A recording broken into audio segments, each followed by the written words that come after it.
Hola, ¿cómo están? Yo soy Tupac Latriglia, soy técnico superior en puesta en escena y producción artística. Me dedico a las artes escénicas hace un tiempo, tanto en dirección como en puesta en escena, como en producción, ¿sí?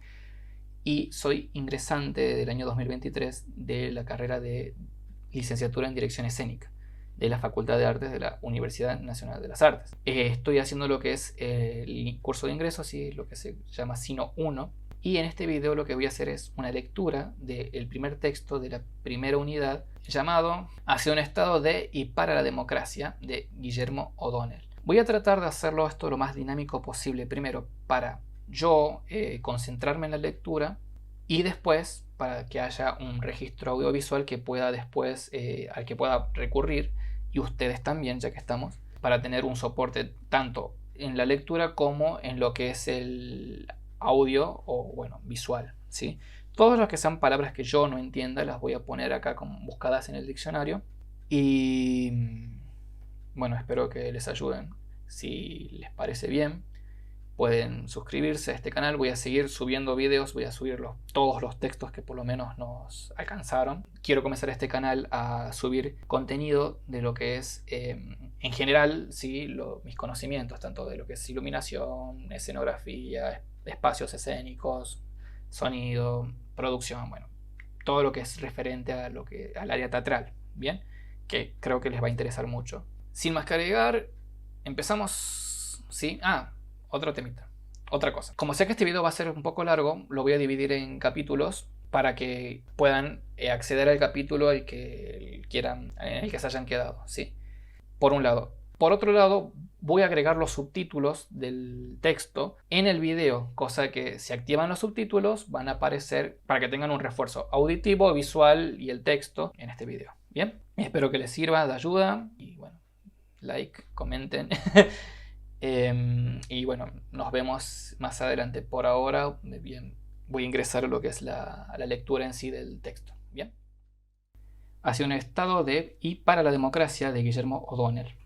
Comentarios preliminares.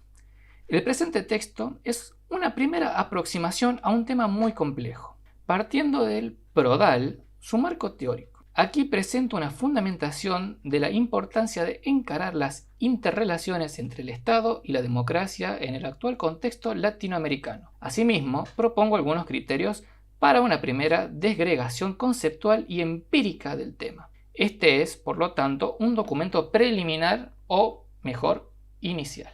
El intento de fundamentación del tema me parece necesario, porque el gran descuido que ha sufrido es todo un comentario del clima ideológico que ha prevalecido hasta hace poco. Se han escrito innumerables textos académicos y hecho muchos comentarios por parte de dirigentes políticos y sociales, así como por los medios de comunicación, acerca de las interrelaciones entre el Estado y la economía. Asimismo, ha habido numerosos proyectos de reforma de diversas instituciones del Estado. También hoy abundan argumentos según los cuales la globalización está condenando a los estados a la irrelevancia. Pero, cualquiera fuere el juicio que se emita acerca de esas opiniones, lo que es seguro es que su abundancia contrasta con el ya comentado descuido. El mismo no es casual. Es producto de ideologías y teorías que por un lado proponen una visión sumamente restrictiva de la democracia y por el otro ven al Estado fundamentalmente como un facilitador de mercados, míticamente concebidos, y garante de un reducido haz de derechos de seguridad individual y de propiedad. Estas restricciones, o para usar un término de la jerga de las ciencias sociales, estos reduccionismos, han creado el vacío conceptual que impide preguntarse sobre las interrelaciones entre Estado y democracia. Estas visiones no son políticamente inocentes, ellas aparecen implícitamente reflejadas en la casi nula atención que se ha prestado en la agenda pública de nuestros países a esa interrelación. Fue por eso que el Prodal decidió dar la batalla, no solo en el plano de los datos y las propuestas, sino también en el terreno delineado por su marco teórico. La concepción ampliada de la democracia que allí se propone critica explícitamente la primera reducción y avanza hasta plantear la necesidad de engarzarla con la problemática del Estado. 2. Volviendo al Prodal, algunos aspectos de la democracia. La democracia incluye un régimen político, pero no se agota en él. Este régimen implica elecciones competitivas e institucionalizadas, así como un conjunto de libertades de asociación, expresión, movimiento y otras. El régimen es un componente fundamental de la democracia, por al menos dos razones. Una, porque en su ausencia simplemente no hay democracia. Otra, porque en su existencia define la ciudadanía política. Aquellos que tienen derecho a votar intentan ser electos y ejercer las libertades recién mencionadas. La ciudadanía política implica que, en este plano, todos somos iguales en términos de derechos, libertades y obligaciones. Esta igualdad es consagrada por el sistema legal de un país que contiene un régimen de este tipo y, como veremos abajo, este sistema es parte constitutiva del Estado.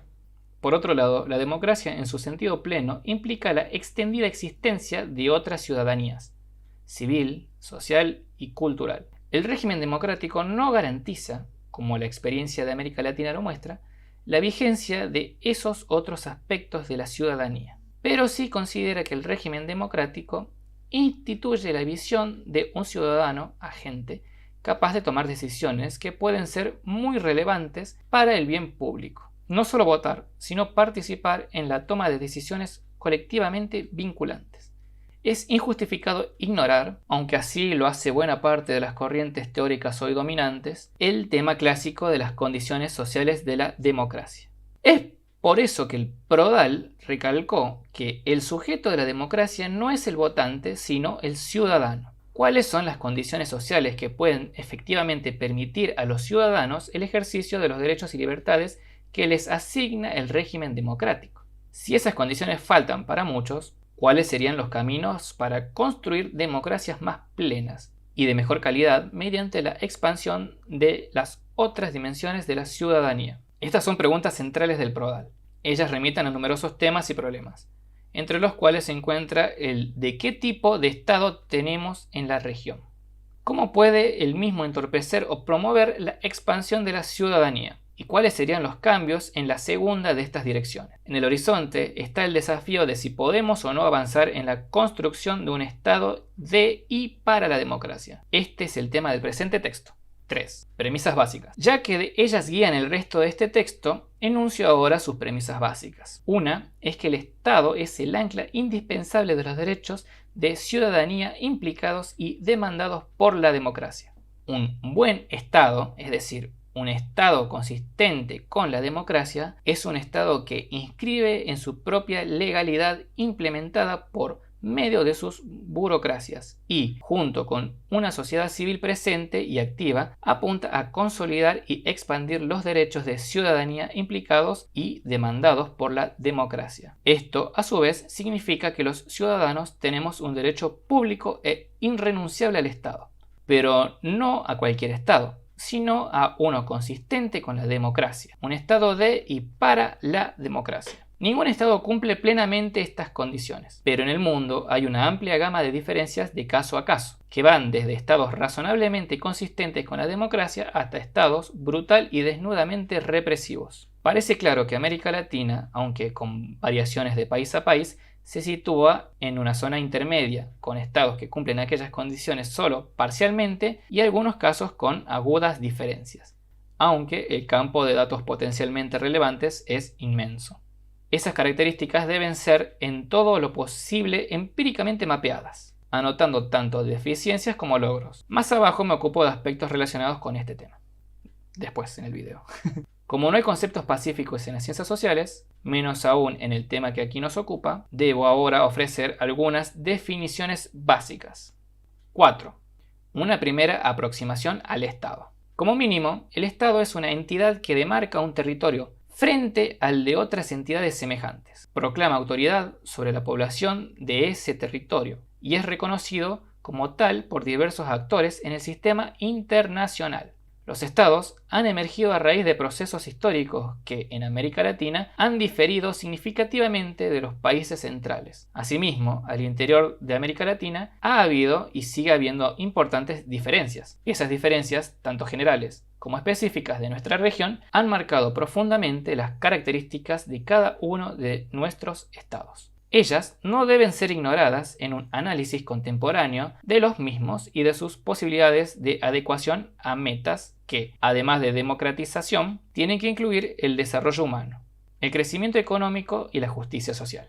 Todo análisis del Estado en América Latina deberá tratar de tener en cuenta cuál es actualmente el punto de partida en cada país. Este es otro tema complejo, sobre el cual, al final de este texto, ofrezco algunas guías preliminares. Los estados son entidades permanentemente sujetas a procesos de construcción, de reconstrucción y, a veces, de destrucción, y sujetos a complejas influencias de las sociedades domésticas e internacionales. Reconocer esto prohíbe recetas simplistas, generalizaciones aventuradas y trasplantes mecánicos de la experiencia de otras regiones. Por esto, se hace necesario ir abriendo camino cuidadosamente. Como primer paso, propongo una definición de Estado. Por el mismo entiendo, un conjunto de instituciones y de relaciones sociales, la mayor parte de estas sancionadas y respaldadas por el sistema legal de ese Estado, que normalmente penetra y controla el territorio y los habitantes que ese conjunto pretende delimitar geográficamente. Esas instituciones tienen como último recurso para efectivizar las instituciones que toman la supremacía en el control de medios de coerción física que algunas agencias especializadas del mismo Estado normalmente ejercen sobre aquel territorio. Esta definición está enfocada en lo que el Estado es, no en la enorme variedad de cosas que el Estado hace o puede hacer, aunque después me ocupo de esto. Esta definición de cuño weberiano se aparta de este autor al no postular como atributo componente del Estado que su coerción o violencia deba ser legítima. Esta característica conviene considerarla una variable histórica, a lo largo tanto de países como de diferentes periodos en cada país. Veremos que lo mismo vale para las otras dimensiones del Estado incluidas en la definición que propuse. Otra característica de esta definición es que ella apunta directamente al tema del poder, en términos de la gran concentración de poder, o más precisamente de poderes, implica por el surgimiento y funcionamiento del Estado. De acuerdo con esta definición, el Estado incluye al menos 4 dimensiones. Una, la más obvia y reconocida casi exclusivamente por la literatura contemporánea, es el Estado como conjunto de burocracias. Estas burocracias, generalmente organizaciones complejas y jerárquicamente pautadas, tienen legalmente asignadas responsabilidades apuntadas a lograr o proteger algún aspecto del bien o interés público general. El Estado es también un sistema legal, un entramado de reglas que penetran y codeterminan numerosas relaciones sociales. Actualmente, y especialmente en democracias, la conexión entre las burocracias del Estado y el sistema legal es íntima. Las primeras se supone que actúan en términos de facultades y responsabilidades que les son legalmente asignadas por autoridades pertinentes. El Estado se expresa en la gramática del derecho. Juntos, las burocracias del Estado y el derecho presumen generar, para los habitantes de su territorio, el gran bien público del orden general y de la previsibilidad de una amplia gama de relaciones sociales. Al hacer esto, el Estado, más precisamente los funcionarios que hablan en su nombre, presumen garantizar la continuidad histórica de la unidad territorial respectiva. Usualmente, concebida como una nación o un pueblo, estas pretensiones nos llevan a la tercera dimensión del Estado: ser un foco de identidad colectiva para los habitantes de su territorio. Típicamente, los funcionarios del Estado, especialmente los que ocupan posiciones en su cúpula institucional, afirman que el suyo es un Estado para la nación o, sin entrar en detalles innecesarios en este momento, un Estado para el pueblo. Con estas afirmaciones, repetidas innumerables veces, desde el Estado se nos invita al reconocimiento generalizado de un nosotros, que apunta a crear una identidad colectiva. Somos todos argentinos, brasileros, peruanos, etc., que, según se postula, estaría por encima de los conflictos y clivajes sociales o debería prevalecer sobre ellos. Hay aún una cuarta dimensión. El Estado es un filtro que trata de regular cuán abiertos o cerrados son los diversos espacios y fronteras que median entre el adentro y el afuera del territorio y la población que lo delimita. Algunos de estos espacios son celosamente controlados, otros nunca tuvieron barreras y otros han sido erosionados por los vientos de la globalización. Pero todo Estado intenta o dice intentar establecer filtros para el bienestar de su población y de los agentes económicos que operan en su territorio. He propuesto 4 dimensiones básicas del Estado. Cuando ellas se desempeñan razonablemente bien, el Estado cumple su crucial papel de articulador y ordenador de la diversidad y pluralidad de las relaciones sociales en su territorio. Tal Estado facilita la organización de los sectores sociales, orienta los conflictos hacia su pacífica resolución, provee valiosos bienes públicos y resuelve o ayuda a resolver numerosos problemas de acción colectiva.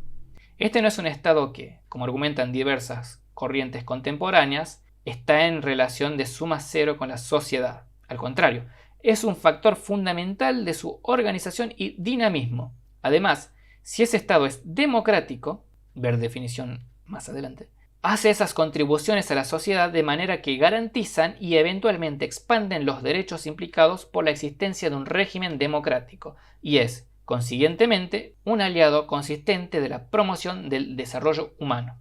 Resumiendo estas características, se trata entonces de la eficacia de las burocracias estatales, de la efectividad de su sistema legal, de su papel de foco de identidad y de su condición de filtro. Pero estas 4 dimensiones no deben ser atribuidas a priori a un Estado. Ellas son tendencias que ningún Estado ha materializado completamente y que algunos estados distan de haber logrado siquiera medianamente en lo que respecta al Estado como conjunto de burocracias. Su desempeño puede desviarse seriamente de cumplir las responsabilidades que le han sido asignadas. El sistema legal puede per se tener varias falencias y o no extenderse efectivamente a diversas relaciones sociales o aún a vastas regiones. En lo que respecta al Estado como foco de identidad colectiva, su pretensión de ser un Estado para la nación puede no ser verosímil para buena parte de la población, y el Estado puede haber en gran medida abdicado de su condición de filtro orientado al bienestar de su población. Lo precedente implica que las 4 dimensiones básicas del Estado son históricamente contingentes. Por lo tanto, la medida de su logro debe ser establecida empíricamente. Hay un aspecto de lo procedente que merece elaboración. La dimensión organizacional del Estado se basa en burocracias, generalmente grandes y complejas. Por burocracia entiendo un conjunto de relaciones sociales de comando y obediencia que están jerárquicamente pautados por reglas formales y explícitas, vigentes en el seno de una organización compleja. Adviértase que el carácter burocrático organizacional del Estado es inherentemente no igualitario, tanto como para los que trabajan en su interior como, generalmente, para los que desde la sociedad se relacionan con él mismo. Asimismo, esa característica tiende a acentuarse cuando opera en relación a individuos y grupos que suelen ser discriminados y o que ya se hayan sometidos a relaciones muy desigualitarias en la sociedad. Prosigo con las otras definiciones necesarias para la claridad del argumento y análisis a desarrollar. Volviendo al Prodal, recuerdo que entiendo por régimen los patrones formales e informales y explícitos e implícitos que determinan los canales de acceso a las principales posiciones de gobierno, las características de los actores que son admitidos y excluidos de tal acceso, los recursos y las estrategias permitidas para lograrlo y las instituciones a través de las cuales ese acceso ocurre y, una vez logrado, son tomadas las decisiones gubernamentales. Nos interesa aquí, en especial, un subtipo del anterior, un régimen democrático. Este es uno en el que el acceso a las principales posiciones de gobierno se logra mediante elecciones que son competitivas e institucionalizadas y en el que existen, durante y entre esas elecciones, diversas libertades políticas, tales como las de asociación, expresión, movimiento y disponibilidad de información no monopolizada por el Estado o por agentes privados. Necesitamos ahora una definición de gobierno. Por el mismo entiendo, las posiciones de la cúpula de las instituciones del Estado, el acceso a dichas posiciones, se realiza a través del régimen, el cual permite a los funcionarios respectivos tomar o autorizar a otros funcionarios a tomar decisiones que son normalmente emitidas como reglas legales vinculantes para la población y el territorio delimitadas por el Estado. De acuerdo con estas definiciones, el gobierno es una parte fundamental del Estado. Por su parte, el régimen es una mediación entre el Estado y la sociedad. Consiste en un conjunto de instituciones, reglas y prácticas que regula el acceso desde la sociedad a las más altas posiciones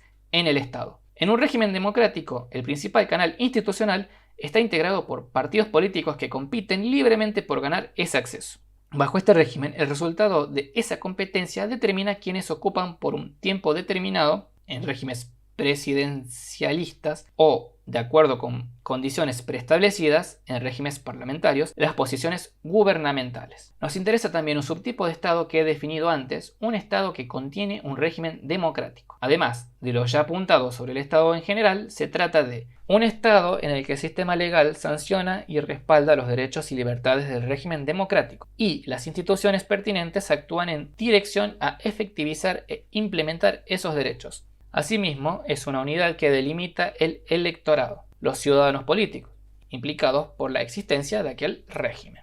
Puede además decirse que, en la medida en la que el Estado satisface esos aspectos e impulsa la expansión y consolidación de diversas ciudadanías, va adquiriendo el carácter de consonante con la democracia, ya no simplemente de un Estado que contiene un régimen democrático. Esto nos permite identificar a este Estado como otro subtipo, que agrega nuevas características al antes definido. Un Estado realmente consonante con la democracia, es decir, un Estado de y para ella, o simplemente un Estado democrático, es un Estado que, además de sancionar y respaldar los derechos de ciudadanía política implicados por un régimen democrático por medio de su sistema legal e instituciones, sanciona y respalda una amplia gama de derechos emergentes de la ciudadanía civil, social y cultural de todos sus habitantes.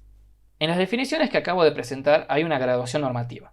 La definición más general del Estado permite que funcione como cualquier régimen político, incluso altamente represivo. La definición de un Estado que contiene un régimen democrático identifica un Estado que sanciona y respalda a la ciudadanía política, pero omite o es incapaz de sancionar y respaldar parte importante de los derechos emergentes de otros aspectos de la ciudadanía. Excuso agregar que esta es la situación que implica hoy a buena parte de los países de nuestra región. Por su parte, la definición de un Estado democrático es un horizonte normativo nunca alcanzado por país alguno. Pero esto no impide que la definición tenga consecuencias empíricas, ya que permite indagar en qué medida y acerca de qué derechos específicos se observan avances y eventuales retrocesos en las diversas dimensiones de la ciudadanía implicadas por la democracia. Terminadas estas definiciones, queda agregar que, obviamente, el sistema de representación que implica el régimen democrático no agota las mediciones de poder, intereses e identidades que influyen sobre las decisiones y omisiones del gobierno y las instituciones estatales. Diversos intereses económicos y corporativos nacionales y transnacionales, intereses y visiones de las propias burocracias estatales, demandas populares, intereses públicos y privados de gobernantes y funcionarios estatales. Las ideologías y visiones de estos y otros insumos suelen determinar complejamente las mencionadas acciones y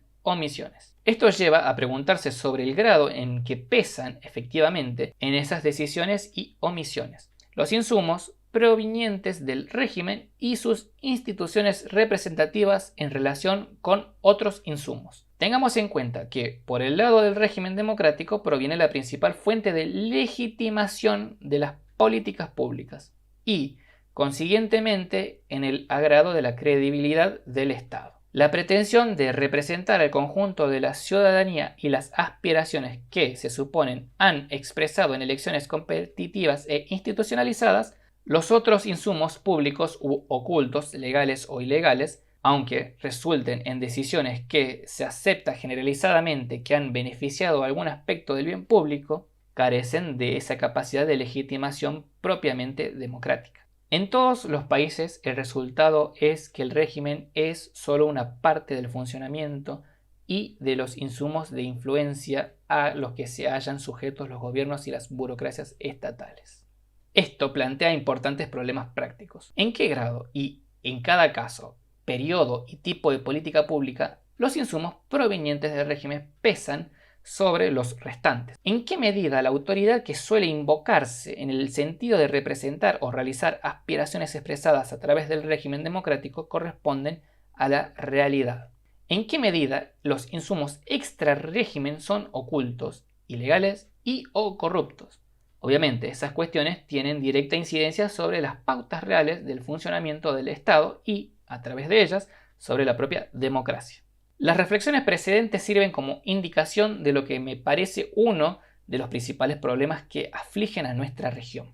el escaso poder que en América Latina tienen los gobiernos democráticamente electos y, en general, los estados, para avanzar en la democratización de sus respectivos países. Esto lleva a otras preguntas, que deben ser confrontadas por difícil que sea contestarlas. No se trata solo de saber qué es lo que el Estado es, sino también para qué y para quiénes es y debería ser ese Estado.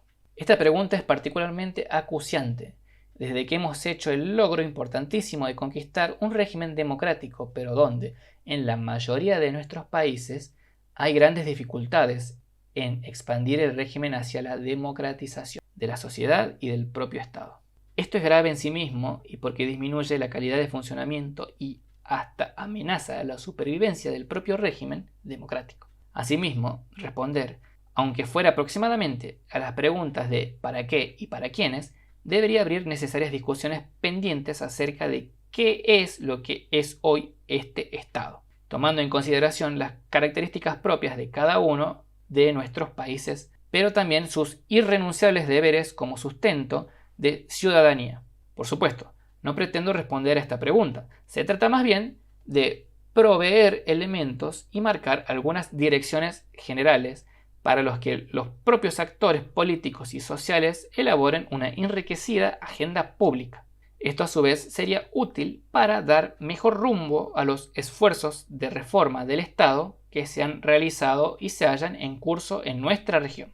Acerca del origen del Estado. La pretensión universal al bien común de toda autoridad adquiere características particularmente exigentes cuando es planteada por una autoridad que intenta delimitar y monopolizar el control de un territorio. Máxime cuando lo hace en un mundo donde también existen otros estados con similares pretensiones. En tal mundo, donde los seres humanos, lo mismo que otros animales, tienden a ver la delimitación monopólica de su territorio como condición crucial de su existencia. La pretensión del Estado a la lealtad suprema de sus habitantes es tan exigente como, a veces, efectiva. El Estado es un fenómeno relativamente reciente. Emergió en el noroeste, tras largas y violentas luchas que no cabe resumir en el presente texto. Estos procesos fueron coetáneos con la expansión del capitalismo. Una conexión crucial fue provista por la extensión del Estado y su legalidad, que promulgó las reglas que establecieron sólidas garantías de la propiedad privada, incluso de los medios de producción, la comerciabilidad de la propiedad inmobiliaria y la libertad de contratar, especialmente la libertad de vender la fuerza de trabajo.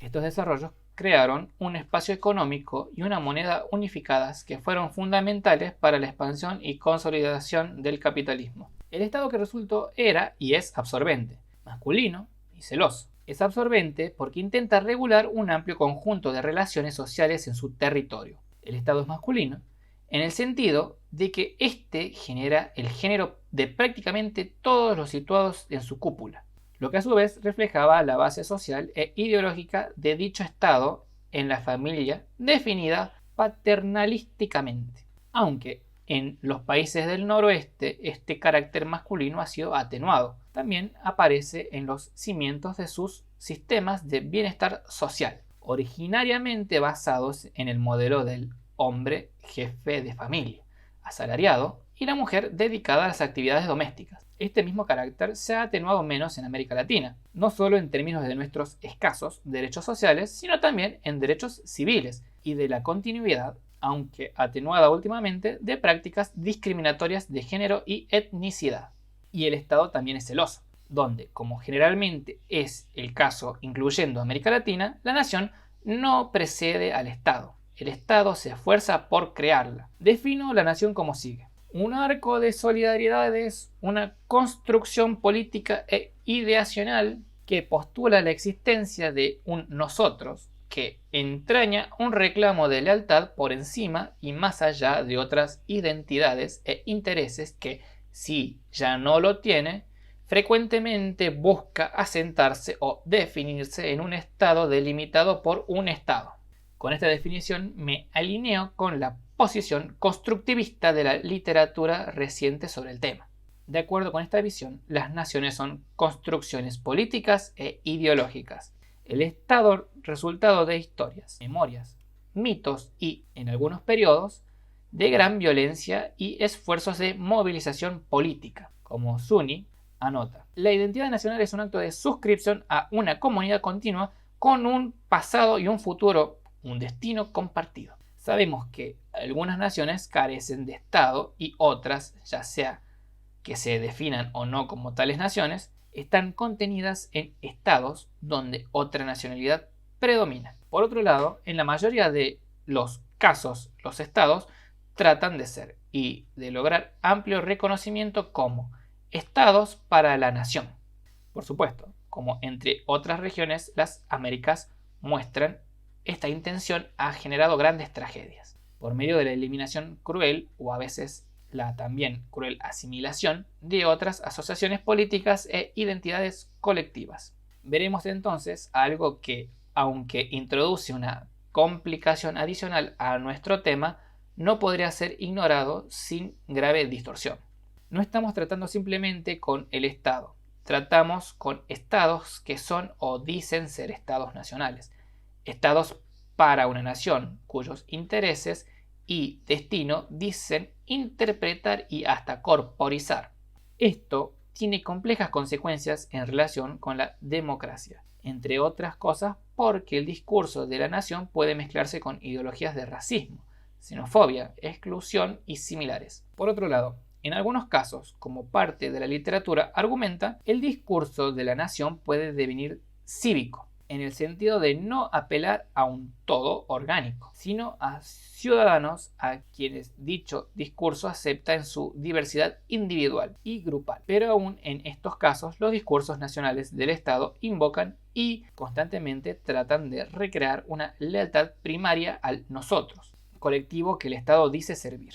Este hecho tiene varias consecuencias. Una es que la ciudadanía tiene dos caras. Por un lado, la ciudadanía está implicada por el régimen democrático y por los derechos que éste asigna a todos los ciudadanos, especialmente los derechos participativos del votar, ser elegido y, en general, tomar parte en diversas actividades políticas. La otra cara de la ciudadanía, derivada de la nacionalidad, es un estatus adscriptivo, obtenido pasivamente por el mero hecho de pertenecer, ya sea por jus solis o jus sanguinis, a una nación. La ciudadanía define no solo al miembro potencialmente activo del demos, democrático, también es un sinónimo de nacionalidad, la cual denota la pertenencia legal de un individuo a un estado en particular y define la categoría de personas que los estados soberanos reconocen como los objetivos legítimos de sus respectivos poderes soberanos. La naturaleza adscriptiva de este lado de la ciudadanía significa que el Estado no es una asociación voluntaria. Para la mayoría de la población,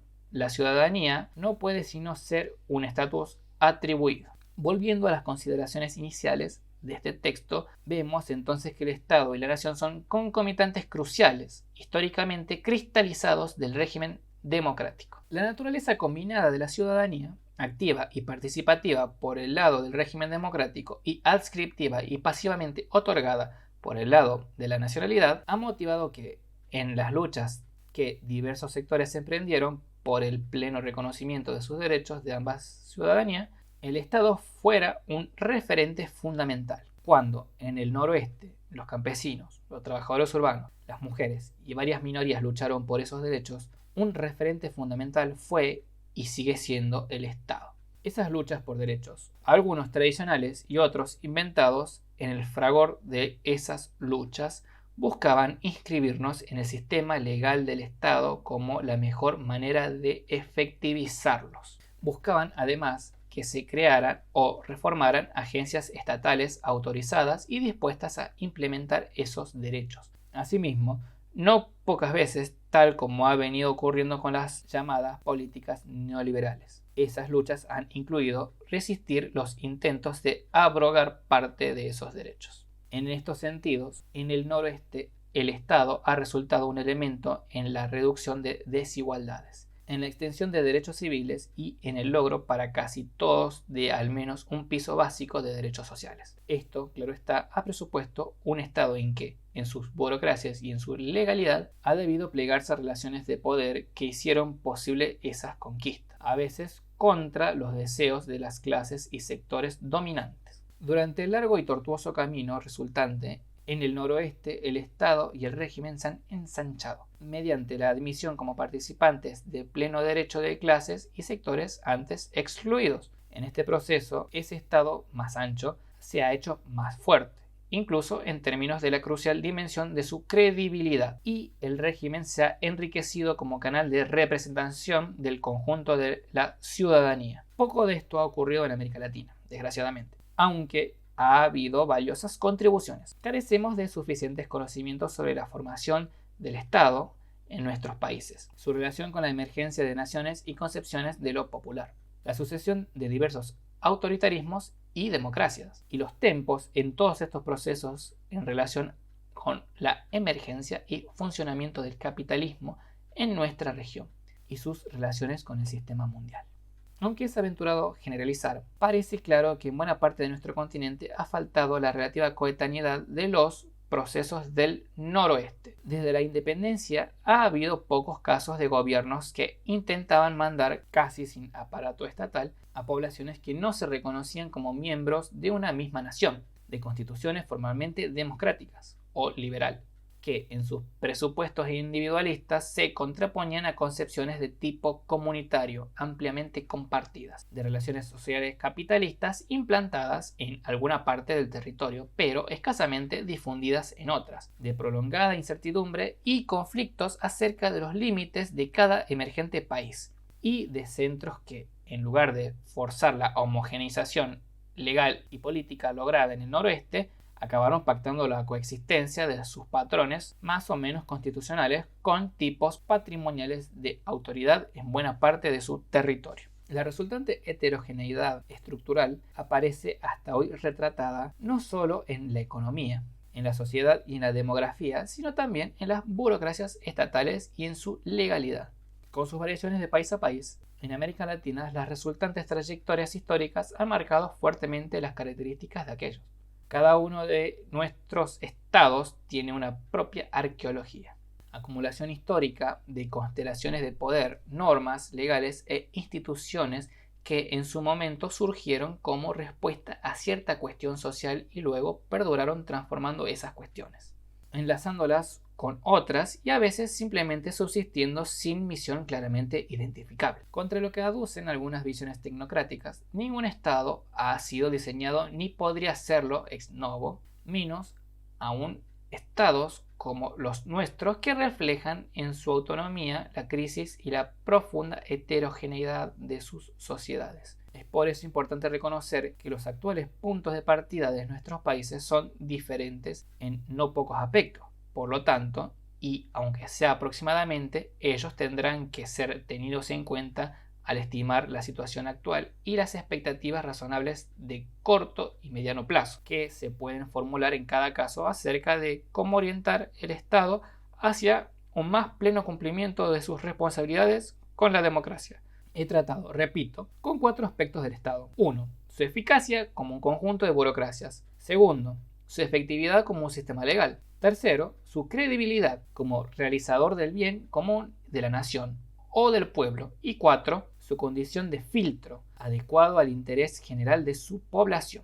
En América Latina podemos decir que, con algunas excepciones parciales y con las ya mencionadas variaciones de país a país, hemos tenido y seguimos teniendo estados que registran un bajo puntaje en las 4 dimensiones. La ineficacia de las burocracias estatales ha sido ampliamente documentada. La escasa y sesgada penetración de los sistemas legales ha sido menos mencionada, aunque recientemente algunos autores la hemos registrado. Esto da lugar a lo que en trabajos anteriores he denominado zonas marrones, a veces extensas regiones donde las reglas generalmente imperantes no son estatales, sino las dictadas por diversas mafias. Otra deficiencia no menos importante es la baja y, en algunos casos, decreciente credibilidad de los estados en los respectivos gobiernos como intérpretes y realizadores del bien común de su población. En cuanto al filtraje, con pocas excepciones, nuestros estados carecen de las capacidades técnicas necesarias para operarlo eficaz y a veces, la Argentina de la década de los 90, ha abdicado a esa responsabilidad,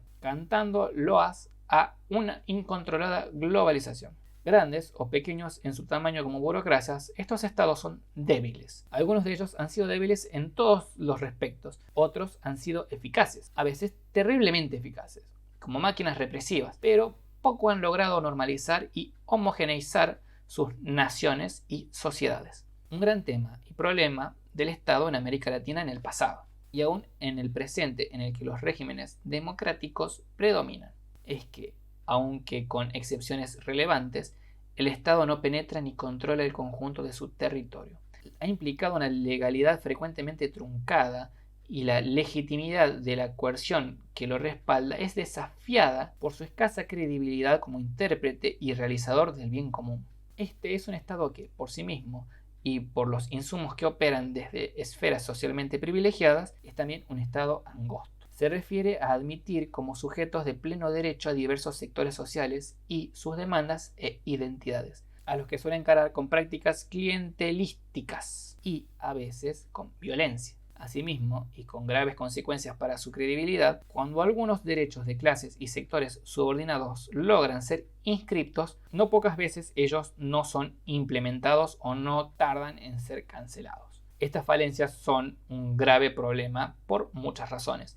Incluso en términos de desarrollo económico y social. También lo son porque, como ya he anotado, pero insisto porque me parece fundamental, estos estados y sus gobiernos tienen escasa capacidad para democratizar sociedades afectadas por una larga y pesada historia de desigualdad y heterogeneidad social.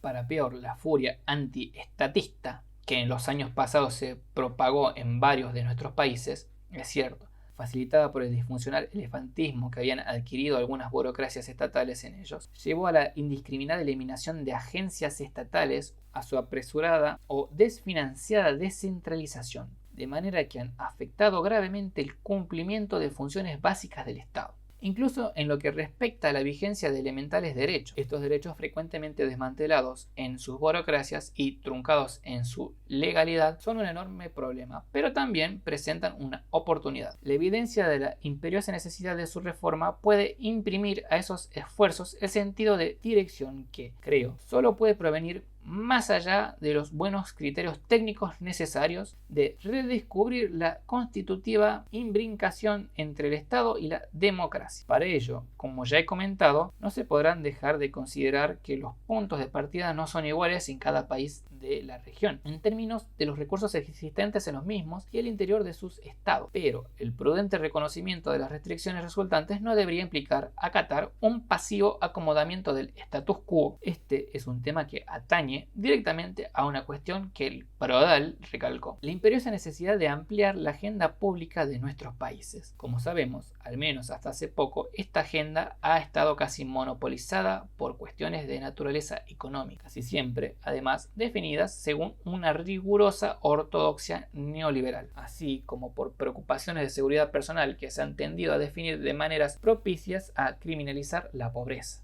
Estas cuestiones están impregnadas de poder. Quien maneja la agenda, qué se va a discutir, por quiénes y en qué términos, ya casi ha ganado la partida. La ausencia de discusión pública acerca del tipo de Estado que sería consistente con la expansión de la democracia es un siliente pero espectacular síntoma de poder de ciertas ideologías y los intereses que les subyacen para empobrecer la agenda pública. 6. Acerca de la accountability y el Estado. En algunos textos distinguí varios tipos de accountability.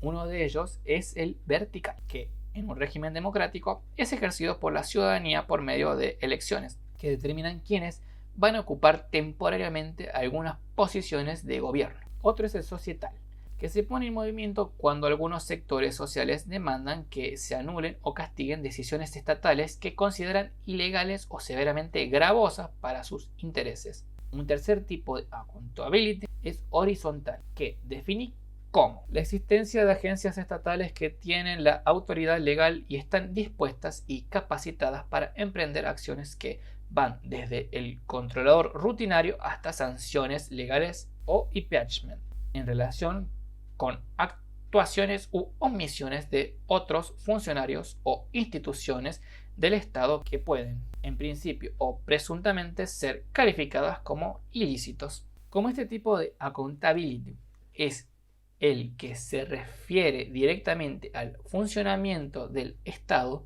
aquí me refiero solo a este. Se trata de un aspecto fundamental de un Estado que funciona de acuerdo a la legalidad implicada por un régimen democrático. Un supuesto básico es que, contrariamente a todo tipo de sistema autoritario, en aquel Estado nadie, incluyendo las más altas autoridades gubernamentales, es de legibus solutus. Es decir, todos estamos sometidos a la ley y nadie puede declararse explícita o implícitamente exento o por encima de la misma. Nadie es dueño de la autoridad que ejerce desde el Estado y o del gobierno. Esta autoridad le es prestada por la ciudadanía mediante las elecciones competitivas e institucionalizadas que caracterizan la accountability vertical del régimen democrático.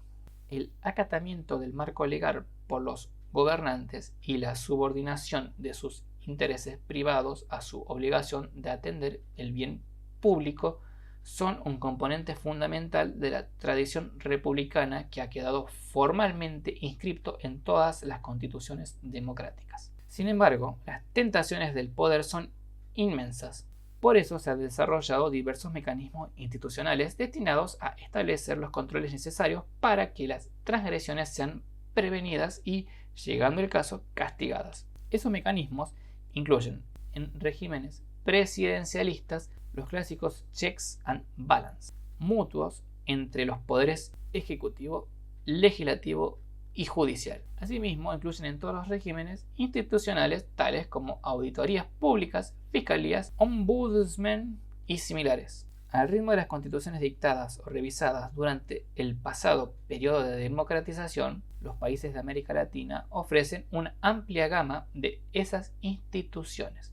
La cuestión importante, sin embargo, es el grado en que esas instituciones efectivamente desempeñan las funciones que les son atribuidas. En este sentido, la variedad observable no es menor que las de las instituciones formalmente existentes. Sabemos de instancias en las que la legislación general o los presupuestos anuales han privado a aquellas instituciones de los recursos mínimos indispensables para desempeñar su cometido, así como casos del poder ejecutivo controlando o subordinados celosamente esas mismas instituciones. De esta manera, aunque la accountability horizontal existe en los papeles, es de hecho suprimida. Estas supresiones suelen ser hechas por democracias que he llamado delegativas, aquellas en las que un presidente que cree que el voto popular le da pleno derecho a decidir lo que, a su entender, más conviene a los intereses de su país, sin las trabas provenientes del veto o el examen de sus actos por otras instituciones estatales. Esta visión cesarista y supermayoritaria de la democracia tiene profundas raíces en varios, pero no todos, de nuestros países, sobre todo los marcados por fuerte influencia de gobiernos y o movimientos populistas. Muchas veces el reclamo delegativo del derecho y el deber de actuar decisivamente y sin cortapisas funda en una profunda crisis, que por cierto no han faltado en no pocos de nuestros países. Pero aunque ese reclamo sea entendible en sí mismo y en la generalizada aceptación que en el corto plazo suele lograr, deja abierta la cuestión de cuándo y cómo. Superada la emergencia, se debería volver al normal funcionamiento institucional implicado por los postulados republicanos de la accountability horizontal. No sorprendentemente, los gobernantes y partidos que comparten una visión delegativa de la democracia no parecen nunca encontrar que esa ocasión haya llegado. Discuto esta cuestión porque tiene directa relevancia sobre el funcionamiento institucional al interior del aparato estatal, incluso el verdadero grado de funcionamiento de un sistema legal democrático. Es dable imaginar que un Estado y su gobierno pueden por un tiempo funcionar con razonable eficacia, prescindiendo de la accountability horizontal. Pero un Estado propiamente democrático presupone el funcionamiento de la misma. Su ausencia o el severo debilitamiento implican que el sistema legal de ese Estado ha sido truncado precisamente en las relaciones que atañen a sus circuitos superiores de poder. Por otro lado, es una complicada cuestión empírica evaluar el grado en el que, más allá de las formalidades legales, esa accountability existe en cada caso. Además, me imagino que indagar en este asunto puede ser irritante para algunos gobiernos, pero no por eso esta dimensión deja de ser fundamental para un Estado de y para la democracia. 7. Acerca del Estado y la globalización. No hay duda de que la globalización impone restricciones, incluso a los estados más fuertes, pero hay gran distancia entre esa constatación y la pasividad gubernamental. Es la distancia que media, por un lado, entre controlar algunas de las consecuencias negativas de la globalización y, por el otro, adaptarse pasivamente a ella y hasta celebrar todas sus consecuencias, como comenta un destacado especialista en el tema. La globalización económica de ninguna manera se traduce necesariamente en una disminución del poder del Estado. En realidad, está transformando las condiciones en las que se ejerce el poder del Estado. Hay muchas buenas razones para dudar acerca de las bases teóricas y empíricas de los argumentos para que los Estados-nación estén siendo eclipsados por los patrones contemporáneos de globalización. Con directo interés para nuestros países, este autor agrega: cualquier evaluación de los impactos acumulativos de la globalización debe reconocer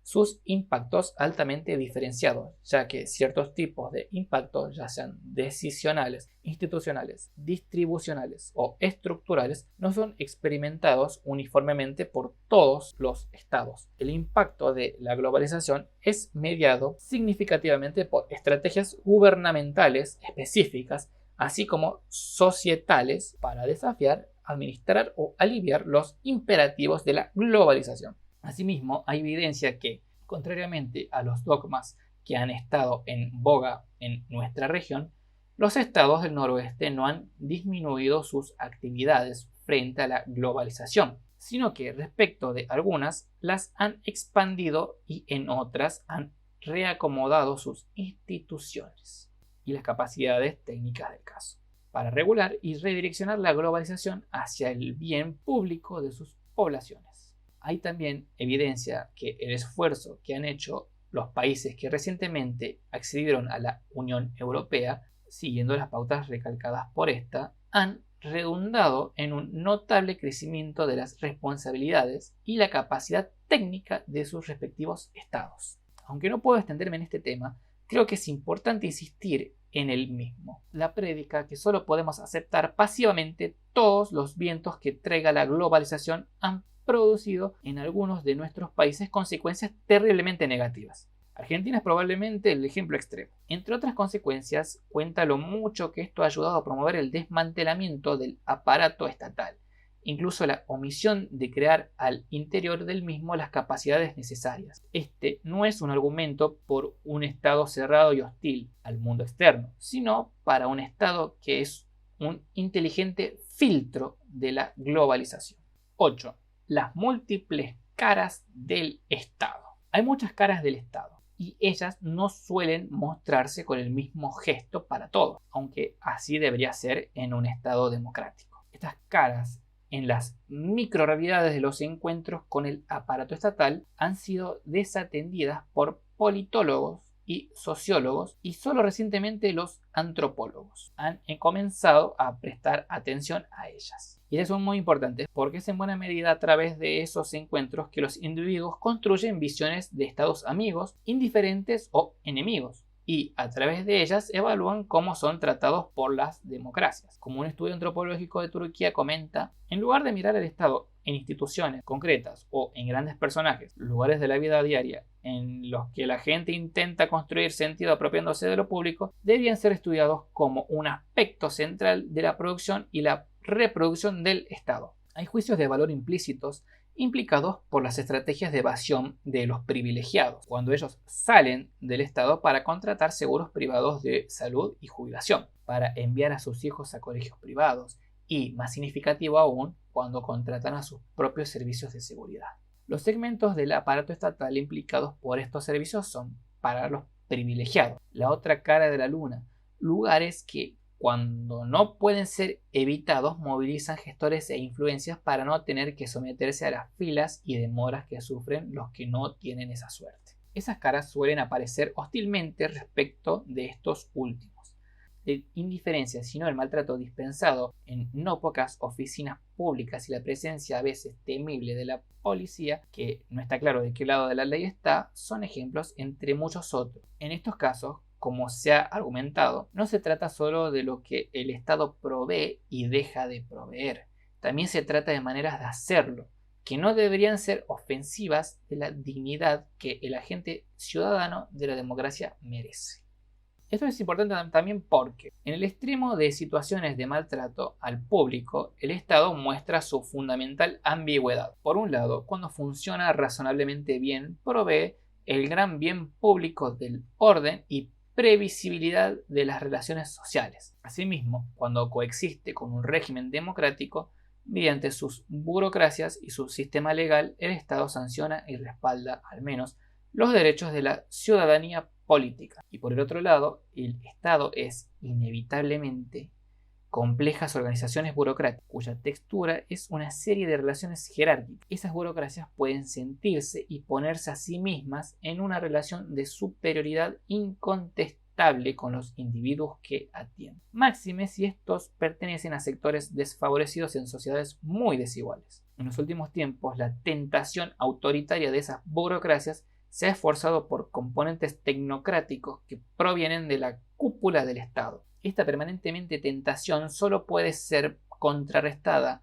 aunque nunca totalmente controlada, por una ciudadanía que se pone frente a ella con una conciencia de sus derechos. Una de las caras del Estado en que nuestra región es particularmente importante es la que se presenta a las comunidades indígenas y de origen africano. En su mayor parte, esta es una dolorosa historia de violencia, explotación, exclusión e intentos de asimilación. En el reciente par de décadas, gracias en buena medida al elan democrático de los tiempos, el dictado de nuevas constituciones o su reforma, la adopción de algunos tratados internacionales y ciertos avances legislativos y jurisprudenciales han implicado una parcial reversión de las prácticas precedentes. Pero la dimensión y real efectividad de estas medidas ha variado bastante de un país a otro, y en todos ellos queda mucho que hacer. No voy a intentar resumir aquí una rica y creciente literatura sobre el tema. Señalo simplemente que la democracia y un Estado consistente con ella proveen valiosos elementos. Como ya comenté, la democracia postula el reconocimiento de todo individuo como un agente dotado de razón práctica y de la consiguiente dignidad.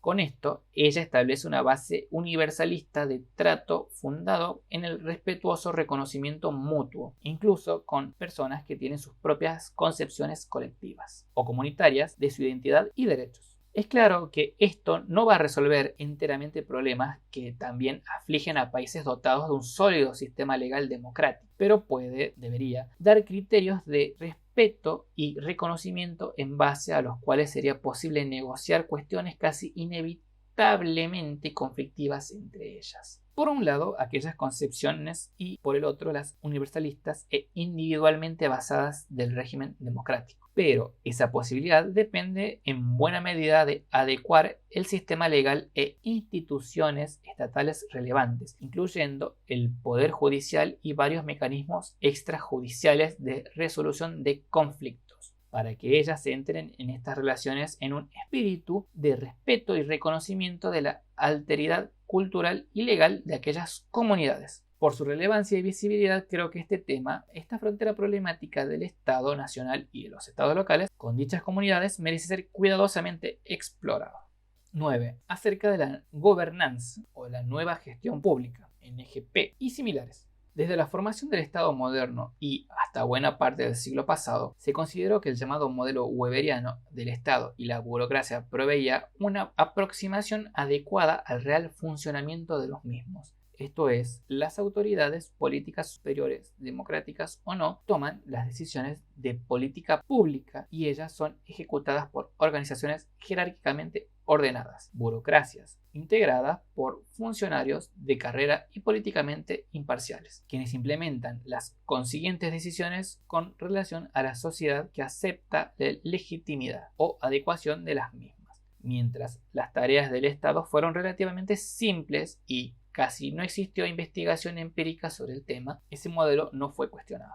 Pero cuando después de la Segunda Guerra Mundial se produjo en el noroeste y con sus propias características en varios de nuestros países, una gran expansión del estado de bienestar y una creciente complejidad de la política económica doméstica e internacional, las deficiencias del modelo weberiano fueron quedando de manifiesto. La gran complejidad de las políticas sociales y de no pocas políticas económicas apareció no solo de los periodos decisorios, sino también de los de implementación. La presunción implícita en el modelo weberiano, que los dirigentes políticos y los funcionarios estatales poseen suficiente información para tomar por ellos mismos decisiones adecuadas, contrastó con que no pocas veces ellos dependen de información que provee diversos sectores sociales. Esa carencia se manifestó ya desde el principio del proceso de políticas públicas, cuando se trataba de definir si una cuestión merece o no la atención estatal, y por lo tanto, si debe o no entrar a la agenda pública.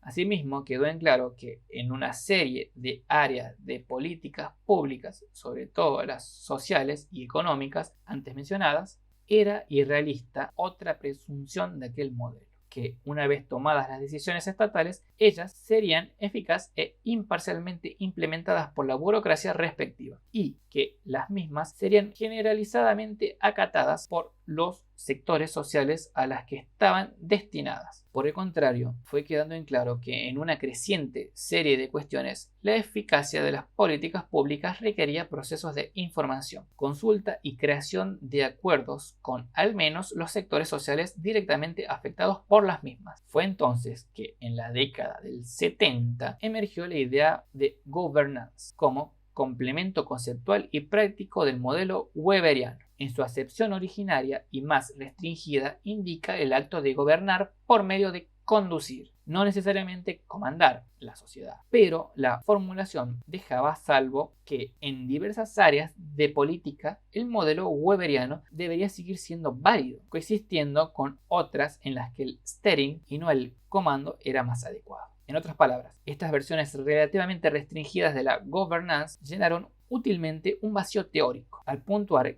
que el modelo weberiano estaba lejos de tener aplicabilidad generalizada, pero sin intentar sustituirlo por completo. Como comentan dos destacados especialistas, Peter y Pierre, 1998, la governance siempre ha sido un elemento central de un sistema democrático. Por cierto, la governance tiene un amplio campo de concreciones, es tan antigua como el gobierno mismo. Pero la idea misma fue ganando aceptación y, con ella, expandiéndose considerablemente. La acepción que ganó más apoyo recalcó que la modalidad preferible de acción del Estado se realiza en algún tipo de concentración con sectores sociales en el que el Estado no usa o renuncia a usar su poder de emitir decisiones obligatoriamente vinculantes. La explícita consecuencia de esta versión es que el steering debe por completo sustituir las modalidades de acción estatal afines al modelo weberiano. La observación subyacente de esta afirmación es que el steering es en diversos casos más eficaz que las decisiones tomadas según el modelo weberiano. Insisto que esta opinión recoge un importante elemento de verdad y ha sido sustentada empíricamente en varias áreas de política.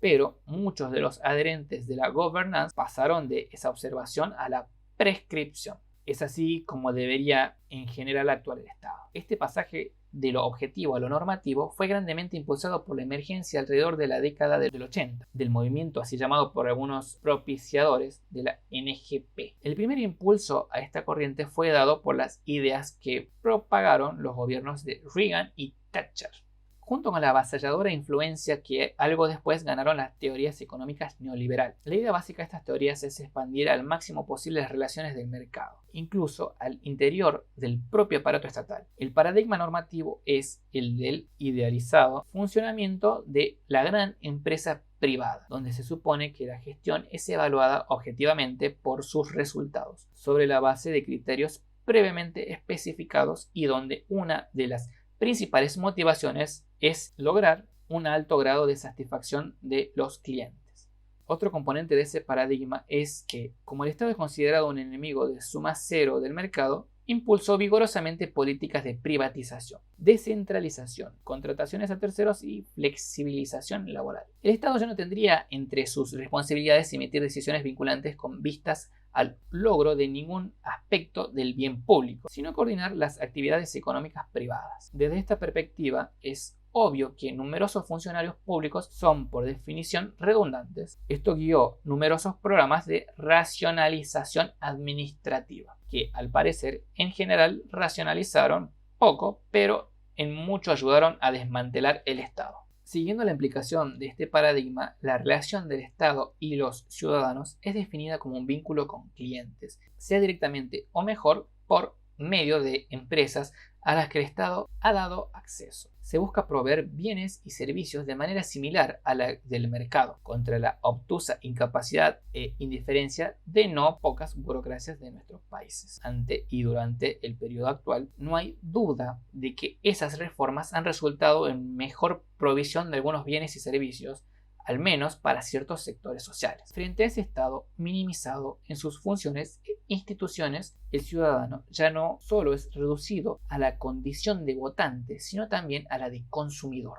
En su versión más extrema, la NGP se metamorfoseó en teoría de redes, según las cuales el Estado no es ni debe ser más que uno de los nodos en las relaciones de poder horizontales de diversas redes sociales, sin que tenga razones teóricas ni prácticas para reclamar prioridad sobre otros nodos, ya que no hay un steering, solo interacciones en redes. Como señala quien es seguramente la mayor autoridad mundial en estos temas, la gestión por contrato y resultados ha reemplazado a la gestión por dirección. Los ciudadanos son concebidos como un conjunto de clientes que tienen una relación comercial más que política con el gobierno. Pero los aspectos relacionados con el poder y los dilemas éticos involucrados raramente son explicitados. En estas versiones, el Estado ha renunciado a su básica responsabilidad como custodio del bien público, porque todo lo que hace en esa dirección solo agrava los males sociales. El bien público debe ser provisto por el libre juego de mercado. Esa renuncia del Estado incluye necesariamente la de su capacidad de emitir en alguna instancia decisiones universalísticamente vinculantes, respaldadas por su autoridad legal y por su control de los medios de coerción. Por supuesto, la realidad social más corresponde a esa ideología, pero la NGP y diversas versiones de la teoría de redes han tenido importante impacto en nuestros países.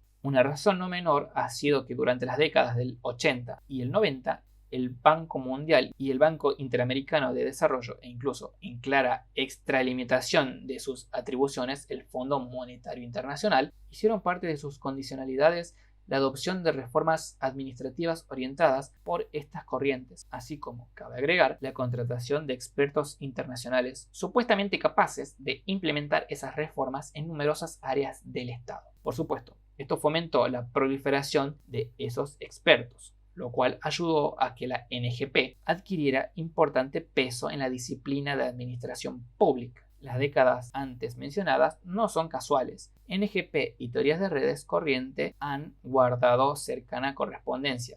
Son, en realidad, su traducción directa al campo de la administración pública, con las ideologías neoliberales y el dogmatismo, empeño antiestatista que ellas contuvieron. El Estado, simple coordinador de mercado o nodo de una red, es un Estado supuestamente despolitizado. Pero en las concreciones que esta corriente ha logrado en algunos de nuestros países, evidencia su funcionalidad a intereses que reproducen activamente la desigualdad de nuestras sociedades. Las reducciones del hiato entre Estado y democracia que comento al comienzo de este texto alcanzan en este plano su máxima dimensión. Recientemente la NGP ha sido criticada por destacados especialistas, incluso algunos que han analizado este tipo de reforma en países del noroeste, al tiempo que las críticas al antiestatismo de las políticas neoliberales ha repercutido en la decreciente influencia de esas corrientes. No es este el lugar para resumir y analizar estas críticas.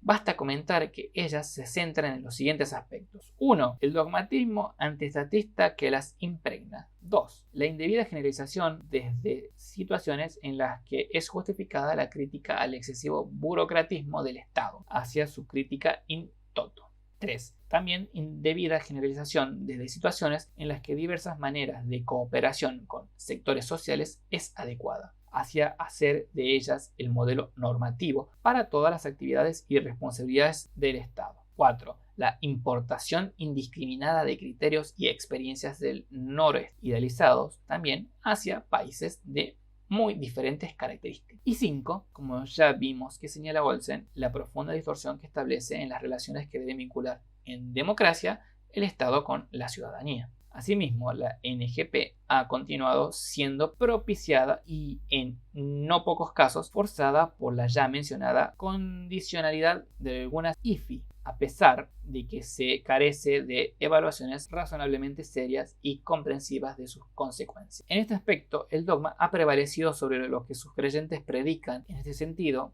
con razón, la obvia necesidad de evaluar debidamente las políticas públicas. Una buena manera de resumir lo dicho en esta sección es referirme a un interesante texto de Heredia y Schneider, 2003. Estos autores distinguen tres tipos de diagnóstico y estrategias de reformas en relación al funcionamiento del aparato del Estado. El primero, que llaman weberiano, tiene como principal meta eliminar administraciones patrimonialistas, amateur y clientalistas, y las soluciones habitualmente recomendadas son entrada por medio de exámenes u otros criterios de calificación profesional, promoción por mérito, seguridad en el empleo, salarios razonables y predecibles, y gestión por medio de reglas escritas. A un segundo tipo lo denominan reformas de accountability o democratizantes, que ven el problema como de excesivo poder de la administración ejecutiva. Los remedios son mayor control democrático, accountability y transparencia. El tercer tipo es el gerencial o el preconizado por la NGP y las teorías de redes, que ve la ineficiencia como el mayor problema de la administración y propone diversos remedios gerenciales, managerial en el original, y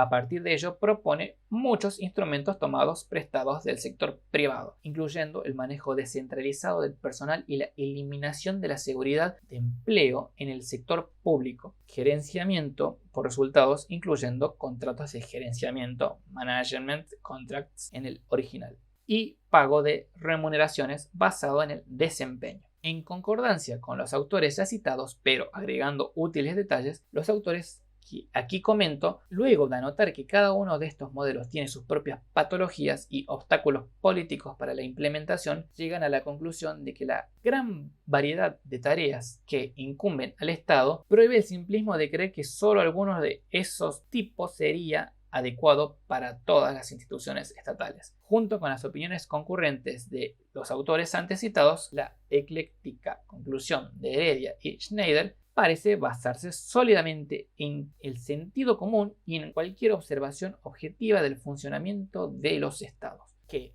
estas finalmente obvias conclusiones tengan que ser formuladas es todo un testimonio de que la fuerza que en su momento adquirió el dogmatismo de los True Believers en la NGP y las teorías de redes como grandes panaceas. Otra coincidencia que comparto de las opiniones antes reseñadas es que el Estado tiene y debe seguir teniendo un papel irrenunciable como emisor de reglas vinculantes en todas las materias en las que, de acuerdo con decisiones adoptadas por autoridades constitucionalmente responsables, así lo demanda el bien público, el Estado puede coordinar, guiar y estimular en no pocas áreas, pero no debe renunciar a su autoridad de emitir aquellas reglas. He resumido ceñidamente un largo trayecto. Empieza con la necesaria crítica al Estado hipertrofiado de hace varias décadas. Sigue con la justificada crítica al modelo weberiano como único posible y deseable. Continúa con la implementación de un denodado y seguramente no menos dañino que la hipertrofia antiestatismo, y termina hoy con eclécticas conclusiones que diversos estudios comparten. Simplemente no hay un único modelo de gestión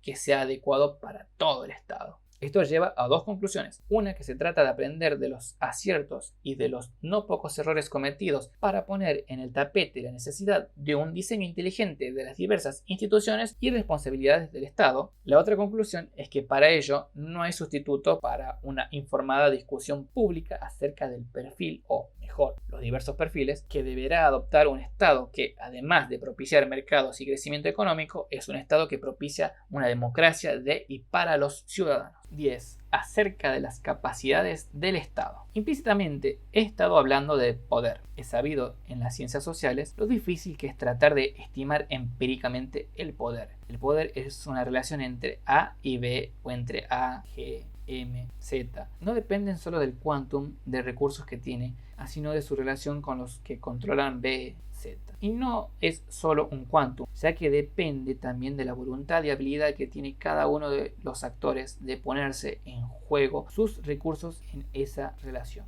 Finalmente, los recursos en que puede basarse el poder de un actor son variados. Puede tratarse de alguno o varios, tales como supremacía de coerción física, capacidad de presión económica, posibilidad de inducir el apoyo de aliados y la dominación ideológica o simbólica extrañada por la capacidad de que B defina como propios o aceptables los fines que propone A. Estos problemas se multiplican cuando se trata de una entidad tan compleja como el Estado y sus múltiples relaciones en el interior y en el exterior que el territorio delimita. Hecha esta salvedad, debemos, sin embargo, avanzar en el tema. Antes he dicho que los estados latinoamericanos son débiles y angostos, pero ¿qué es un estado fuerte? ¿Es esto lo mismo que un estado autónomo? Comenzando por la negativa, un estado y su gobierno son débiles cuando no pueden decidir o implementar las decisiones que sus dirigentes consideran necesarias o convenientes. Por su lado, un estado carente de autonomía es un estado colonizado, en el que sus decisiones y omisiones son decisivamente dictadas por influencias y presiones que provienen de la sociedad doméstica y o internacional. Pero obsérvese que un estado no autónomo puede ser fuerte, en el sentido de que puede implementar efectivamente las respectivas decisiones. Por su parte, el estado débil es incapaz de cumplir su tarea básica como organizador y garante de relaciones sociales ordenadas y previsibles. Pero por otro lado, un estado fuerte, autónomo o no, puede ser una pesadilla aún peor. Decide e implementa efectivamente decisiones violentas y represivas. Hemos girado en un círculo que la literatura recorre con frecuencia. El eslabón que falta es la manera en que el Estado se relaciona con su sociedad. Aquí encuentro una útil distinción que Michael Mann propone entre el poder unilateral y el infraestructural del Estado. El primero se refiere a decisiones que toman desde el Estado de manera impositiva, esperando sin más la obediencia de los sujetos y amenazándolos con penalidades en caso de incumplimiento. El segundo se refiere a la capacidad institucional del Estado central para penetrar su territorio e implementar logísticamente sus decisiones. Esto es poder colectivo, poder a través de la sociedad, no por encima de la misma, que coordina la vida social mediante las instituciones estatales. Este tipo de poder entraña una imbricación entre Estado y sociedad por la cual las decisiones e implementaciones respectivas, aunque no renuncian a la autoridad finalmente decisoria del Estado, ocurren con y a través de diversas negociaciones y persuasiones que tienden a cristalizarse institucionalmente. Esto es lo que, como vimos en la sección precedente, también postulan las versiones moderadas de la governance y los recientes textos críticos allí citados, comparando con las imposiciones unilaterales en diversas áreas de políticas públicas. El poder infraestructural suele ser a la vez menos visible y más eficaz, así como políticamente menos costoso para quienes lo ejercen. Pareciera que en el noroeste se ha producido un importante, aunque por cierto no completo, desplazamiento desde el poder unilateral, originariamente ejercido por los state makers, hacia el infraestructural.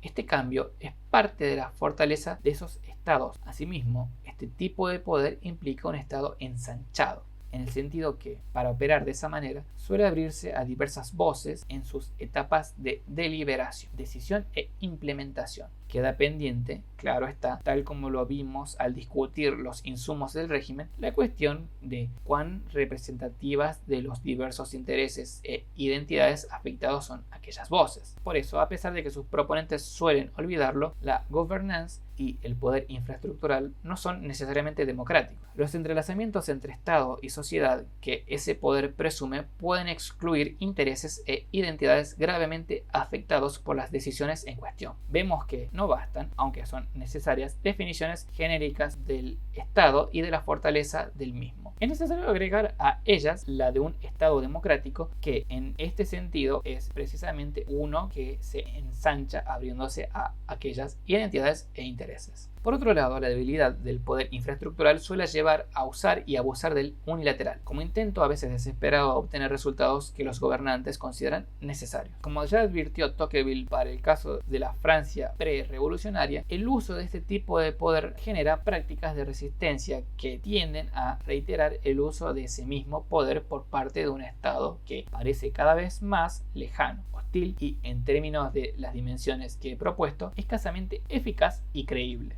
Estos son estados que, incluso obedeciendo a las mayores intenciones de sus dirigentes, generan ola tras ola de frondosas e incumplibles leyes y reglamentos que disminuyen la efectividad del sistema legal respectivo. Por esas mismas razones, estos son estados angostos, ya que poco suele interesar a los gobernantes admitir en sus procesos decisorios y de implementación voces que podrían entorpecer esa unilateralidad. 11. Hacia una aproximación empírica. Estamos en condiciones de intentar una primera aproximación orientada hacia futuros esfuerzos empíricos a las características y capacidades del Estado. ¿Cuáles serían las características que interesa anotar? Por razones ya comentadas, las que siguen no pretenden ser exhaustivas. Para introducir algún orden, a continuación distingo 4 niveles de menos a más Estado, culminando en un Estado propiamente democrático. Comienzo en el primer nivel por tareas o desempeños absolutamente básicos del Estado. 1. Primero y fundamentalmente se preserva a sí mismo, así como el territorio y la población sobre la cual reclama control. 2. Es generalmente reconocido por su población como autoridad existente, sea que la considere o no legítima. 3. Logra un cierto orden y previsibilidad de las relaciones sociales de la población ubicada en el territorio que el Estado delimita, aunque no garantiza plenamente la seguridad física de sus habitantes. 4. Extrae de su sociedad y eventualmente del exterior los recursos necesarios para lograr y mantener los logros anteriores. 5. Diversos actores en el sistema internacional, incluyendo otros estados, lo reconocen como tal estado.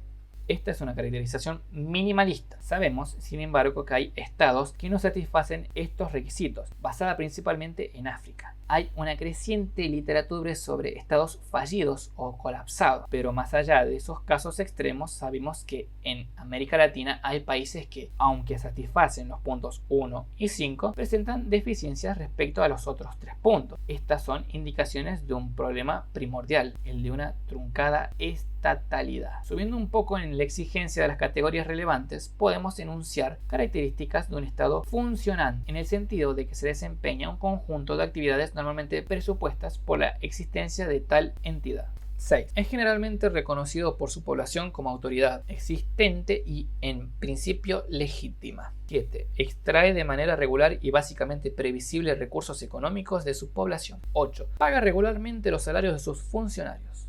9. Por medio de las instituciones pertinentes, emite decisiones vinculantes que habitualmente argumenta apuntar a satisfacer algún aspecto del bien común. 10. Emite esas decisiones en el lenguaje de la ley, que pretende tenga efectividad sobre todo el territorio que delimita. Un nivel más alto es el de un estado adecuado, es decir, un estado que se desempeña de maneras que satisfacen más plenamente sus responsabilidades. Ese estado tendría las siguientes características. 11.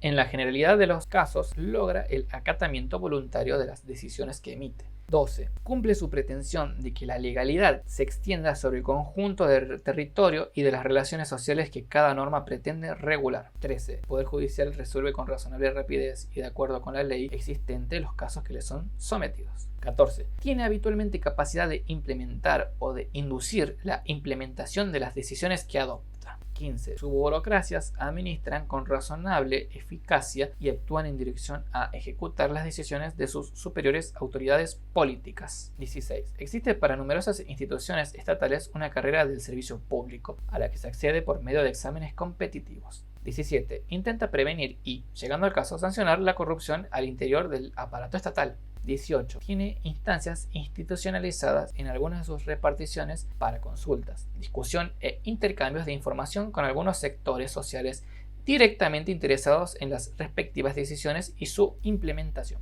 19. Desarrolla capacidades internas para filtrar los insumos e influencias provenientes del exterior. Adviértase que el listado precedente es una desgregación apuntada al mapeamiento empírico de las dimensiones del Estado que analicé en la sección 3 de este texto. Un Estado que tiene estas características ha hecho avances importantes en sus dimensiones de eficacia de sus burocracias, de efectividad de su sistema legal y su capacidad de filtraje. Pero es importante advertir que estas características también pueden ser, y de hecho lo han sido, aproximadas por un Estado autoritario, que puede usarlas para implementar extensa y, en ese contexto, efectiva represión.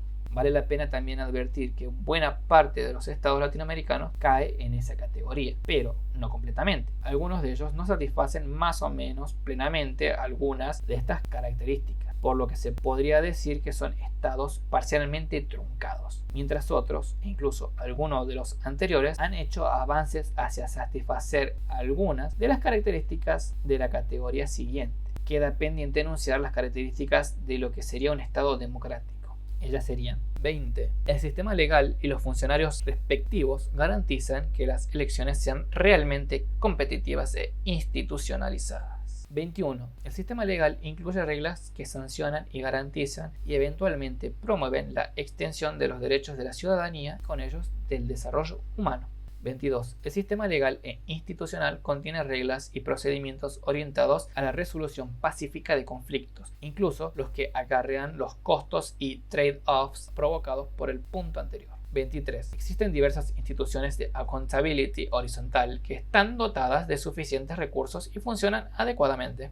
24. El Poder Judicial resuelve con razonable rapidez y de acuerdo con la legalidad democrática los casos que le son sometidos y permite el acceso al mismo de sectores desfavorecidos. 25. La actuación de las burocracias no es solo eficaz, sino también adecuada al sistema legal y conforme a las metas establecidas por las autoridades constitucionalmente habilitadas para decidirlas. 26. Existe para numerosas instituciones estatales una carrera al servicio público, a la que se accede por medio de exámenes competitivos, con atención a abrir los mismos a miembros de sectores sociales poco favorecidos. 27. Las burocracias estatales tratan a todos los ciudadanos equitativa y respetuosamente. 28. Existen normas efectivas y de fácil acceso para permitir la transparencia de los procesos decisorios, las decisiones y la implementación de políticas estatales. 29. Tiene instancias institucionalizadas en buena parte de sus reparticiones para consultas, discusión e intercambios de información así como participación de todos los sectores sociales que razonablemente argumentan estar interesados en las respectivas decisiones y su implementación. 30. El sistema legal y las instituciones estatales relevantes actúan en un constructivo espíritu de respeto y diálogo en relación a las identidades y demandas de sectores históricamente reprimidos y o excluidos, incluso aquellas que implican reconocimiento de derechos y tradiciones colectivos o comunitarios y su armonización con los presupuestos del régimen democrático. Por su parte, este último listado es en realidad una desgregación de los atributos que especifiqué cuando definí un Estado democrático. Un Estado que ha avanzado para dirección de satisfacer todas o buena parte de estas características es un Estado de y para la democracia. Es algo más que un Estado adecuado, no solo por su democraticidad, sino también porque, además de las dimensiones de eficacia, efectividad y filtraje que un Estado adecuado puede lograr, agrega ahora la muy probable de su amplia credibilidad como verdadero agente del bien público. Es un Estado fuerte y ancho, capaz no solo de promover la paz interior y crecimiento económico, sino también de sustentar y reforzar la democracia y el desarrollo humano. Por supuesto, y como ya he comentado, ningún Estado ha logrado plenamente estas características, pero ellas marcan un horizonte al que hay que proponerse ir aproximando, aunque a veces el punto de partida lo haga parecer lejano. He propuesto agrupadas en 4 categorías una serie de dimensiones. Como advertí, ellas no son exhaustivas y seguramente durante las discusiones de este texto otras que he omitido serán agregadas. Por otro lado, podría haber agregado unas cuantas más, pero me he prohibido hacerlo porque su proliferación haría inmanejable la grilla conceptual a cuya elaboración ellas apuntan. Asimismo, se habrá advertido que algunas de las categorías en diferentes niveles se superponen parcialmente, cuando la de un nivel superior agrega un plus de eficacia, nivel 3 respecto del 2, o de la democraticidad, nivel 4 respecto del 3, al anterior. Lo he hecho así por 2 razones. Una es porque creo que facilitaría captar importantes gradaciones. La segunda, y más importante, es el reconocimiento de que todo estado es heterogéneo y los nuestros son el más alto grado. Esto implica que determinados estados puede caer a cierta dimensión de una categoría baja, cuando al mismo tiempo clasifica en una categoría alta en otra dimensión. En otras palabras, esta grilla no tiene sentido sino en la medida que ayude a mapear empíricamente diversas situaciones. Se trata, como ya dije, de registrar tanto deficiencias como logros. Idealmente, de la grilla debería surgir una anatomía de cada estado, que marque tanto situaciones básicamente satisfactorias cuyo sostenimiento y perfeccionamiento cabe alentar. así como, por otro lado, situaciones especialmente preocupantes y, por lo tanto, merecedoras de especial atención. Por supuesto, es muy probable que ningún estado entre enteramente en alguno de los 4 niveles. Al contrario, sería interesante ver cómo en diversos aspectos de su desempeño cada estado cae en diversos niveles, ayudando así a ubicar los logros y los desafíos principales que en cada uno de ellos aparecen. En esta materia queda un punto que hasta ahora no he incluido porque sospecho que corta empírica de manera diferente a los niveles arriba identificados. Me refiero a lo que tiene básicamente que ver con las capacidades propias de las instituciones estatales, es decir, con los recursos que cuentan para cumplir las tareas que les son asignadas. Entre ellas, a. Ingresos estatales, nacionales, provinciales y locales, en dinero constante y relación con el PBI nacional. B. Parte de esos ingresos corresponden a impuestos, diferenciando entre ellos los que, al menos en principio, no parecen ser regresivos. C. Egresos estatales, con particular atención a lo que corresponden en principio a políticas sociales, acceso al poder judicial y control promoción de elecciones. D. Escalas de salarios estatales, diferenciadas por grandes categorías y su comparación con categorías relevantes del sector privado. E. Porcentaje de funcionarios con al menos educación secundaria cumplida, diferenciando en lo posible Estado nacional, provincial, municipal, así como grandes ramas, economía, seguridad, defensa, bienestar social, relaciones exteriores del Estado nacional. F. Idem, con educación universitaria, terminada o no. G. Existencia o no de exámenes competitivos para ingresar a la función pública y evaluación cualitativa de la calidad y real competitividad de los mismos. H. Porcentaje al menos a nivel nacional de funcionarios que han ingresado por medio de estos exámenes. Y existencia o no de oportunidades de entrenamiento o perfeccionamiento para funcionarios y evaluación cualitativa de ellos, al menos a nivel nacional. J. Huelgas y otros actos de protesta por parte de funcionarios estatales. K.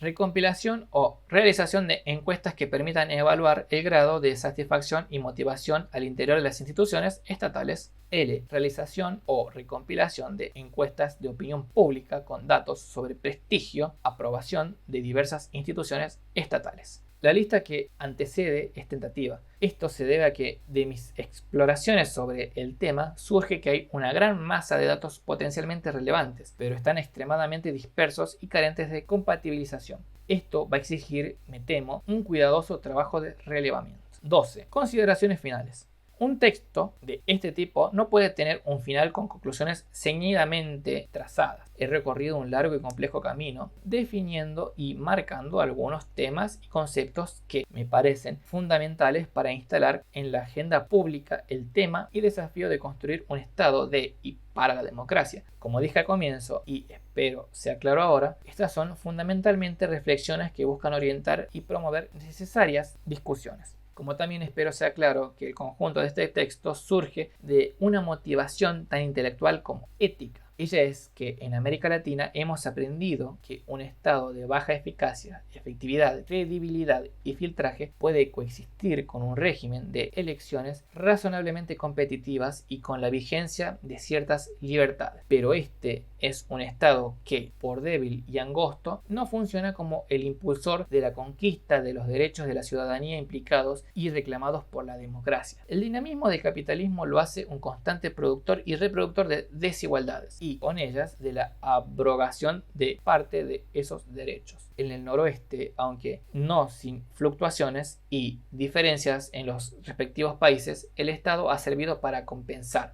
aunque parcial y temporariamente, esas desigualdades. En contraste, en nuestra región, el Estado ha cumplido solo pasajeramente ese papel, e incluso bajo regímenes autoritarios y durante la implementación de políticas neoliberales, bajo algunos gobiernos democráticamente electos. Ha sido un factor de promoción de las desigualdades y las consiguientes negaciones de los derechos de la ciudadanía. En este contexto, tal como lo muestran los datos generados por el PRODAL, el Estado, su gobierno y las principales instituciones sufren un serio déficit de credibilidad como verdaderos agentes del bien público. Una consecuencia es que entonces la democracia y sus dimensiones universalistas de igualdad aparecen reducidas a un régimen que flota tenuemente alrededor de un Estado y una sociedad profundamente fragmentados. La crisis de la política o de la representación, tan frecuentemente comentada, es expresión de la generalizada percepción de la impotencia, sino la negativa de algunos estados y gobiernos para actuar como timón que guíe a su sociedad hacia mejores puertos de democracia y desarrollo humano. De lo que he argumentado en este texto, también surge que un Estado débil, angosto y fragmentado reproduce la desigualdad y es impotente para democratizar. Las ideologías que propone un Estado neutro respecto a las necesidades sociales, confiando que el crecimiento económico derramará sobre los sectores más necesitados, de hecho proponen aquel Estado impotente y reproductor de la desigualdad. Cierto, este tipo de minimizado de Estado podría convivir con una concepción sumamente reducida de la democracia, pero nada asegura que a la larga siquiera esto sea posible. Finalmente, y como manera de resumir todo lo que antecede, se puede decir que, paradoja de paradojas, en América Latina tenemos hoy un inmenso logro y promesa de un régimen democrático, pero carecemos del Estado necesario para sostener y expandir ese fragmento de democracia que hemos logrado.